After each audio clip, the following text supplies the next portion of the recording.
మాట్లాడితే అది మాట్లాడితే పిచ్చోళ్ళం కాదు కదా మ్యామ్. రైట్, వెంకటరెడ్డి గారు ఏదో చెప్పాలనుకుంటున్నారు, కంక్లూడ్ కూడా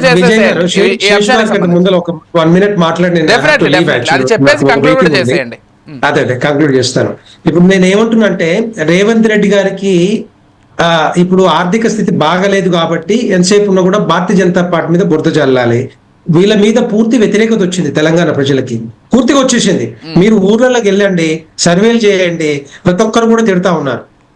ఈ కాంగ్రెస్ పార్టీని, కాంగ్రెస్ ప్రభుత్వాన్ని అనవసరంగా గెలిపించినావు. అంతకుముందు బీఆర్ఎస్ సాహెబ్లు అట్లాగే ఉండే, ఇప్పుడు కూడా అదే విధంగా ఉంది. ఎట్టి పరిస్థితుల్లో వీళ్ళని ఈ స్థానిక సంస్థల ఎన్నికలు వస్తా ఉన్నాయి, వీళ్ళు ఓడించాలని ఆలోచన ఉంది. అందుకే వీళ్ళ చేతకాక 3 ఎమ్మెల్యే స్థానాల్లో 2 ఒక దాంట్లోనే పోటీ చేశారు.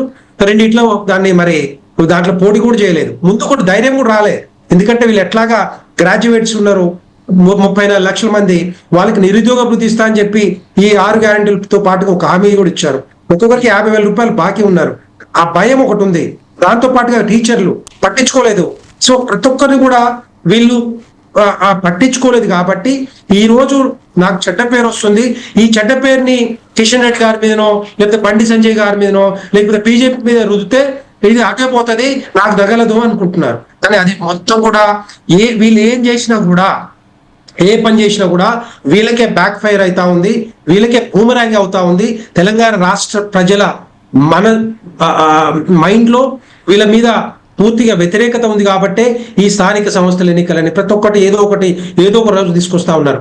వీళ్ళకి నిజంగా చిత్తశుద్ధి ఉంటే హైడ్రా మీద పెద్ద తతంగం చేశారు కదా, మరి ఏమైంది, ఎటుపోయింది అదంతా కూడా. వీళ్ళ మీద మళ్ళా వెనకాల వ్యతిరేకత, బిల్డర్లతోటి, రాజకీయ నాయకులతోటి, పెద్ద బాబులతోటి వ్యతిరేకత వచ్చింది కాబట్టి వెనక్కి తగ్గారు. మరి హైడ్రా ఎడిపోయా, మూసి ప్రక్షాళన అన్నారు, దాన్ని ఇంతకుముందు చెప్తా ఉన్నారు. నేనేమంటున్నానంటే కిషన్ రెడ్డి గారు ఏమంటున్నారు, మూసి ప్రక్షాళన చేయాలని చాలా సార్లు చెప్పారు. ఎందుకు ఆ రోజు ఒకరోజు నిద్ర చేశారంటే, మీరు ఆ నదీ మూసి పరివాహక ప్రాంతంలో పేద ప్రజలు చాలా మంది ఉన్నారు, వాళ్ళకి ఒక ఇల్లు కట్టించి పంపించండి, లేకపోతే వాళ్ళు ఎటు పోవాలని చెప్పి దానికోసం వచ్చారు తప్పితే వీళ్ళు ఎప్పుడు చెప్పలేదే. మీరే చేతగాక కట్టలేకపోతా ఉన్నారు, మీరే చేతగాక చేయలేకపోతా ఉన్నారు. ప్రక్షాళన ఎందుకు చేయట్లేదు? మీరే కదా చెప్పింది చేస్తామని చెప్పారు. మీరే కదా చెప్పి తెలంగాణ ప్రజలను డైవర్ట్ చేసి సీట్ బ్యాంక్ సాధించుకొని ప్రభుత్వంలోకి వచ్చారు. ఎక్కడ పోయింది ఇదంతా కూడా? ఈ ఆలోచనలు ముందు రాలేదా? అంటే ప్రభుత్వంలోకి వచ్చాక ఒక మాట, ప్రభుత్వం వచ్చిన తర్వాత ఇంకొక మాట. ఇదే రోజుకు మీరు పూట గడుపుకునే రోజులు ఇవన్నీ కూడా. మీరు ఇదే విధంగా ఇంకొక 4 సంవత్సరాలు చేసే అవకాశాలు ఉంటాయి. మీకు చేత కాదు, చేయలేరు. తెలంగాణ ప్రజలు ఆల్టర్నేటివ్ గా భారతీయ జనతా పార్టీని చూస్తా ఉన్నారు. మళ్ళీ మొన్న కూడా ఒక స్టేట్మెంట్ ఇచ్చారు, బీఆర్ఎస్ అట బీజేపీలో కలుస్తుందట. ఇదే స్టేట్ ఇట్లనే ఇక రోజుకో పూటకో మాట. బీఆర్ఎస్ బీజేపీలో కలుస్తుందా? సో ఇవన్నీ ఏంటంటే బురదజల్లే రాజకీయాలు తప్పితే, ఈ రోజు అమిత్ షా గారు కూడా ఒక మాట చెప్పారు, ఎట్టి పరిస్థితుల్లో బీఆర్ఎస్ పని అయిపోయింది, తెలంగాణ రాష్ట్రంలో అవినీతి కుంభకోణాలు కూరుకుపోయారు.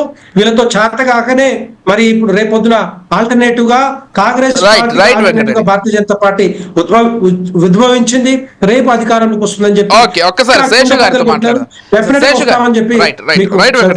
శేషు గారు మళ్ళీ ఇందాక కూడా సీఎం గారు మాట్లాడుతూ ఇదే పునరుద్ఘాటించారు.